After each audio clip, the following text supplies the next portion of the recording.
শব্দের দলাদলি এড়াতে যেন কারো মন ঠিক এভাবেই দুলে উঠতে চায়। বলছিলাম বাংলাদেশের সবচেয়ে বড় বিজ্ঞাপন সর্বকালের সেরা ক্রিকেটার সাকিব আল হাসানের কথায় আছে নক্ষত্রেরও একদিন পতন হয়, কিন্তু পতন ঘটার পর সেই নক্ষত্রের অবদান যদি আমরা মনে না রাখি, সেই নক্ষত্র কিভাবে পৃথিবীর ভূখণ্ড পেরিয়ে মহাবিশ্ব তথা গ্যালাক্সিতে তার নিজস্ব তারকার আলোয় জ্বলজ্বল করে আমাদের চোখে যেভাবে মুগ্ধতা ছড়ায়, সেই অবদান যদি আমরা মনে না রাখি, তাহলে দ্বিতীয় নক্ষত্রের কখনো জন্ম হবে না। সাকিব আল হাসান ঠিক তেমনই একজন নক্ষত্র।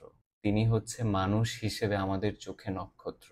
বিভিন্ন শিল্পী, দার্শনিক, কবি, সাহিত্যিক নক্ষত্রকে মানুষের জীবনের সাথে তুলনা করে মহৎ থেকে মহত্তর মানুষকে এক একটি নক্ষত্র কিংবা জ্বলজ্বল তারার সাথে তুলনা করেছে। হয়তোবা তাকে নিয়ে অনেক কন্ট্রোভার্সি হয়েছে, হয়তোবা তাকে নিয়ে অনেক ধরনের মন কষাকষি, ঠিক যেন দর কষাকষির মতো হয়েছে।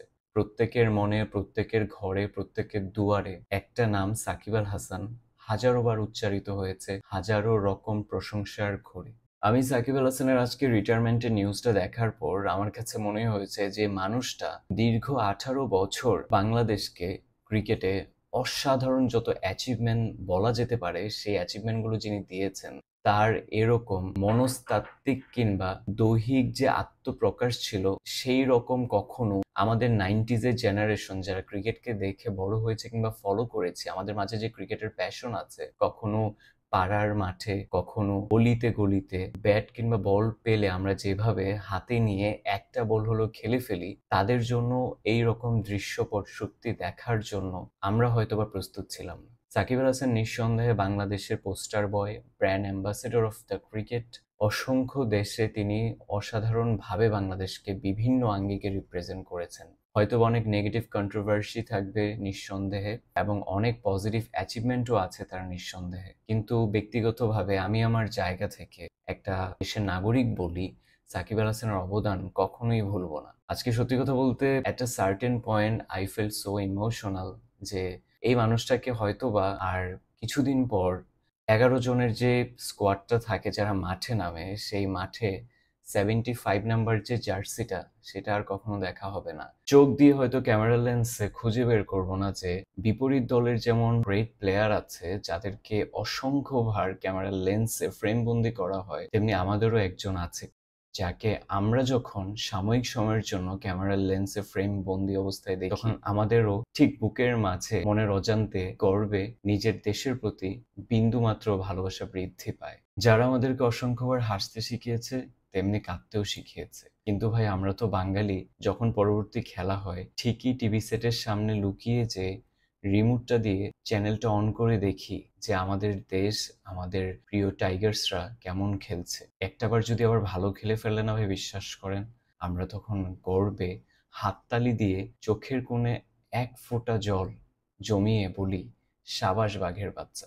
আজকে তার রিটায়ারমেন্টের নিউজের পরে সত্যি কথা বলতে ব্যক্তিগত সিদ্ধান্ত যেহেতু তার, এটা খুব বেশি কিছু আমি বলবো না। তবে আমি মনে প্রাণে চাই তিনি যেই শেষ আর্জিটা করেছেন অক্টোবর মাসে সাউথ আফ্রিকা সিরিজে মিরপুরের মাটিতে তিনি তার ক্যারিয়ারের ইতি টানতে চান, সেই বিষয়টা যেন করতে পারেন। মাননীয় সরকার মহোদয় থেকে সেই ব্যাপারে উদ্যোগটা যদি নেওয়া হয়, একজন দেশের নাগরিক হিসেবে আমি ব্যক্তিগতভাবে খুবই খুশি হব। আমি চাই সাকিব আল হাসান আমাদের সবার মাঝ থেকে দীর্ঘ 18 বছরের ক্যারিয়ার খুব সুন্দরভাবে শেষ করুক। আজকে আর বেশি কথা বাড়াবো না, আপনারা হয়তোবা সব জানেন বুঝেন গাইজ যে সাকিব আল হাসানের রিটায়ারমেন্টের ইন্টারভিউটাও দেখেছেন। একটু কষ্ট লেগেছে যখন ক্রিকেট বোর্ড দীর্ঘ 18 বছর এত সমৃদ্ধশালী ক্যারিয়ার একজন ক্রিকেটারকে বলে যে তার নিরাপত্তা দিতে তার শেষ ইচ্ছাটাতে একটা বোর্ডের কিছু করার নেই। এই ব্যাপারটা সত্যি কথা বলতে খুবই দুঃখজনক মনে হয়েছে।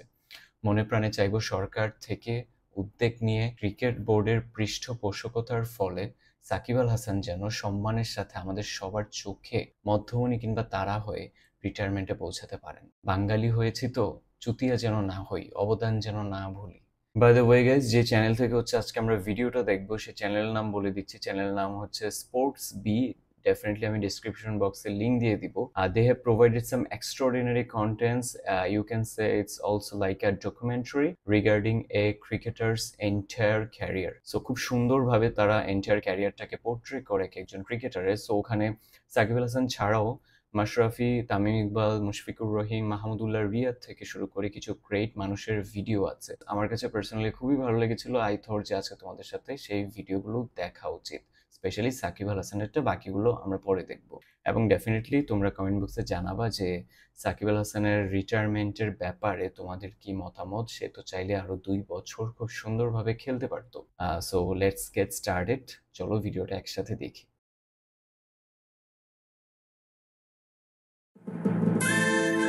আমি তো বাংলা ভাষী একজন বাংলাদেশি, তাই তো বাংলাকে ভালোবাসি। ক্রিকেটে যাপিত জীবনের 15 বছর সবুজের মোড়কে লালকে খুঁজেছি, বিজয়ী পতাকার খোঁজে দেশ বিদেশও ঘুরেছি। আমি তো নই কোনো ভিনদেশী। এ মাটি, মাটির গন্ধ সবটা আমার, তবে আমার আমি কেন প্রশ্নবিদ্ধ বারংবার। শব্দের দলাদলি এড়াতে যেন কারো মন ঠিক এভাবে দুলে উঠতে চায়। বলছিলাম বাংলাদেশের সবচেয়ে বড় বিজ্ঞাপন, সর্বকালের সেরা ক্রিকেটার সাকিব আল হাসানের কথা, যার ধারে কাছেও কেউ নেই। তিনি নিজেই ব্যাটে বলে সৃষ্ট বিতর্কের জবাব দিয়ে আপনাকে বাধ্য করবে তার নাম্বার 1 ফ্যান হতে, যিনি অসাধারণ ট্যালেন্ট, বিতর্কিত ট্যালেন্ট, ইংরেজিতে যাকে বলে ফ্লড জিনিয়াস। ফ্লড জিনিয়াসরা অনেক সময়ই ভুলভাবেই উপস্থাপিত হয়, তবে ফ্লড জিনিয়াসদের একটা আলাদা এবং অদ্ভুত সৌন্দর্য রয়েছে। তাদের খেলা দেখাটা রোমাঞ্চকর। ভদ্র জিনিয়াসরা অনেক ভালোবাসা, সম্মান ও করতালি পায়, কিন্তু যখন এমন কিছু দরকার যা আপনাকে বিমোহিত করবে, আহ্লাদিত করবে, এমনকি আপনি হতবাক হবেন, তা শুধু এই দুষ্ট জিনিয়াসদের দ্বারাই সম্ভব। এ অসাধারণ 2019-এর বিশ্বকাপ আমার দেখা বাংলাদেশের ইতিহাসের সেরা বিশ্বকাপ ছিল। Literally I was enjoying that particular world cup. বাসায় বসে আমার এখনো সেই মেমোরিগুলো মনে আছে। সাকিব আল হাসান অন্য লেভেলের পারফরমেন্স করেছিল, সত্যি কথা। এবং সে ম্যান অফ দ্য টুর্নামেন্ট হওয়াও ডিজার্ভ করতো। আর যদিও রোহিত শর্মা হয়েছেন, তিনিও খুব ভালো করেছেন ওই টুর্নামেন্টে। সাধারণ ট্যালেন্টেড মানুষটি তার ক্রিকেট যাপিত জীবনের 15টা বছর 300-এরও বেশি ম্যাচ খেলেছেন। লম্বা সময় এই ক্যারিয়ারে কখনো গায়ে ট্যাগ লাগেনি, কেউ বলেনি এই ম্যাচ হারার জন্য সাকিব দায়ী। হুট করেই যেন লেগে গেল সদ্য শেষ অস্ট্রেলিয়ার সাথে চতুর্থ টি-20-তে। অদ্ভুত বটে, কি ব্যাট কি বল, অসম্ভব বাজে একটা ম্যাচ। এই ম্যাচ ভোলার না। সাকিবের মতন চ্যাম্পিয়নরা তো ভোলেনও না, তাদের অহমেজে লাগে। ফিরিয়ে দেওয়ার জন্য হলেও ভুলতে দেন না নিজেকে। তাই তো জবাব এলো ঠিক পরের ম্যাচেই। 9 রানে 4 উইকেট নিয়ে দেশের জার্সিতে 100তম টি-20 উইকেট পেরোলেন। 1000 রান 100 উইকেট দিয়ে আন্তর্জাতিক টি-20-তে প্রথম ক্রিকেটার হিসেবে গোড়াপত্তন করলেন ক্লাবের। সাকিব যে সাকিবই, তারই জলজ্যান্ত দৃষ্টান্ত যেন ছুড়ে দিলেন সবার সামনে। ভুল কিংবা দুর্ঘটনার 30-এর জবাব এভাবেও দেওয়া যায়, তা হয়তো কারোরই জানা ছিল না। সাকিব এক ভুল দুবার করেন না। ক্যারিয়ারের প্রথম দিন থেকেই তিনি এর জানান দিয়েছিলেন। 2006 সালের 6 অগস্ট সিরিজের শেষ ম্যাচে অভিষেক হয় সাকিবের। ম্যাচ শেষে বিশ্বনী হাবিবুল বাশার বলেছিলেন, আমার জীবনের সবচেয়ে বড় বিস্ময়টা এই ছেলে উপহার দিয়েছিল সেদিন। অনুশীলন ম্যাচে কাকে দেখেছিলাম আর আজ কাকে দেখছি, আমি মুগ্ধ হলাম ওর বোলিং দেখে। অবিশ্বাস্য। সে অনুশীলন ম্যাচের প্রতিটা ভুল সে মাথায় রেখেছে। সেদিন যা যা করেছিল তা কিন্তু আজ আর করেনি, একেবারে নতুন করে নিজেকে চেনালো। সেদিন একটা কথা বুঝেছিলাম, এই ছেলে এক ভুল দুবার করে না। এমন অনেক চমকে পূর্ণ দামাল ছেলের 15টি বছর। তারই কিছু খণ্ডচিত্র তুলে ধরতে গেলে শুরু করতে হয় সাকিবকে ব্যাখ্যা করতে গিয়ে তার আশেপাশের সতীর্থদের বলা ডিফারেন্ট শব্দটা দিয়ে। তার ডিফারেন্ট আচরণের প্রথম বহিঃপ্রকাশ হয় 2007 বিশ্বকাপে ত্রিনিদাদে। প্রবাসীরা ক্রিকেটারদের একটি রেস্টুরেন্টে ডিনারের দাওয়াত দিলেন। আলোচনায় তারা ক্রিকেটারদের বাতলে দিচ্ছেন দলের নানান দোষ ত্রুটি। বাশার চুপ করে শুনছেন, আর সাকিব ভরা প্লেট রেখে হাত ধুতে বেসিনে চলে গেলেন। সকলে করে শুনছেন। দৃশ্যপটটা মনে আছে, নিদাহাস ট্রফি হয়েছিল বাংলাদেশের। শ্রীলঙ্কার সাথে ব্যাক টু ব্যাক 2টা বাউন্সার দিয়েছিল আম্পায়ার। মাহমুদুল্লাহ রিয়াদ ব্যাটিং এ ছিলেন স্ট্রাইকে। তখন 2টা বাউন্সার ব্যাক টু ব্যাক, একটাতেও নো বল দেওয়া হয় নাই। একমাত্র ক্রিকেটার বাংলাদেশের সাকিব আল হাসান, যে তো ওই ম্যাচে ক্যাপ্টেন ছিলেন, এবং তিনি নেমে যেভাবে এই ভুলটা বা অপরাধটা বলি, সেটাকে যেভাবে তিনি প্রতিহত করার চেষ্টা করেছেন, প্রতিবাদ করেছেন, সত্যি তখন গর্ব হচ্ছিল যে ছোট দল আমাদেরকে বলা হয়, ছোট দলের একজন বড় তারকা হয়ে যে চোখে চোখ রেখে কথা বলতে জানে, অন্যায়ের বিরুদ্ধে প্রতিবাদ করতে জানে। এই জিনিসটা কয়জনই বা জানে আমাদের দেশে? আর সাকিব ভরা প্লেট রেট্রো না নিয়ে গেছেন বলে এই অভিযোগ ওঠে। নিষেধাজ্ঞা কাটিয়ে ফেরার পরের ম্যাচেই এক টেস্টের সেঞ্চুরি ও 10 উইকেট নিয়ে ইয়ান বোথামের পাশে নাম ওঠে তার। টেস্টের পর প্রথম ওয়ানডেতে সেঞ্চুরি ও 4 উইকেট নেয়া একমাত্র ক্রিকেটার সাকিব আল হাসান। গোটা একটা জেনারেশন যাকে দেখে অনুপ্রাণিত হয়েছে বড় স্বপ্ন দেখবার, যাকে দেখে আমরা শিখেছি আমরা জিততে পারি, আমরাও ছিনিয়ে আনতে পারি জয়। ব্যাটার বলের লড়াইয়ে একটুও ছাড় নয়, এটুকুন প্রতিবারই শিখিয়েছেন তিনি সাকিব আবার হারান কোনো এক হেলার ভুলে। সাকিব যে এমনই, কিন্তু আমরাও কি মনে রাখি? সমুদ্রের সৌন্দর্য বাইরে খুঁজতে গিয়ে আমরা প্রায় ভুলে যাই আমাদের পৃথিবীর দীর্ঘতম সমুদ্র সৈকত কক্সবাজার আছে। তেমনি তারকা খুঁজতে গিয়ে আমরা ভুলে যাই আমাদের সাকিব আল হাসান আছেন। উঠতি বয়সে কথা সাহিত্যিক হুমায়ুন আহমেদ বুঝতে পেরেছিলেন সাকিবের মাহাত্ম্য। তার লেখা আত্মজীবনীমূলক বই ফাউন্টেন পেন উৎসর্গ করেছিলেন সাকিবকে। কারণ জানতে চাইলে তিনি বলেন, ক্রিকেটে 1 ওভারে 6টি বল করা হয়। বল করা মাত্র গল্প শুরু হয় নানান সম্ভাবনার গল্প। আউট করার সম্ভাবনা, ছক্কা মারার সম্ভাবনা। 6টা বল হচ্ছে 6টি গল্প।